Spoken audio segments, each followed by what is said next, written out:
GAZA City, Gaza's Islamist rulers Hamas said Monday they had reached a Qatari-mediated deal with Israel to end more than 3 weeks of cross-border attacks. In the latest escalation, Israel has bombed Gaza almost daily since August 6 in response to airborne incendiary devices and, less frequently, rockets launched across the border.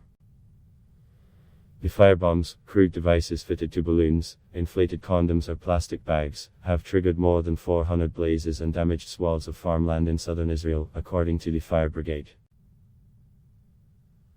After talks with Qatari envoy Mohammed El-Mahdi, an understanding was reached to rein in the latest escalation and end Israeli aggression against our people, said the office of the Palestinian group's Gaza leader Yahya Sinwar. An Egyptian delegation had been shuttling between the two sides to try to broker the renewal of an informal truce under which Israel committed to ease its 13-year-old blockade of Gaza in return for calm on the border. The delegation was joined by Mahdi, who also held talks with Israeli officials in Tel Aviv.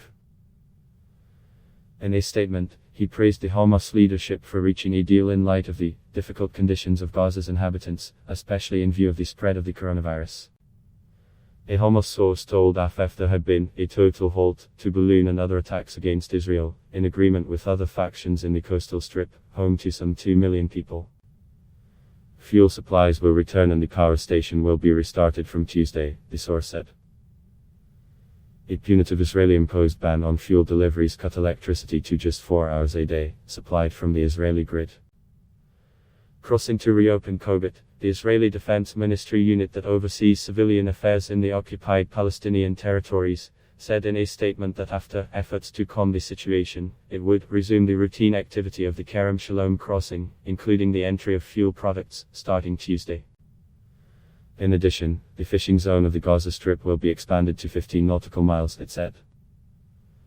But, Qobit warned, if Hamas, which is accountable for all actions that are taken in the Gaza Strip, fails to stand by its obligations, Israel will act accordingly.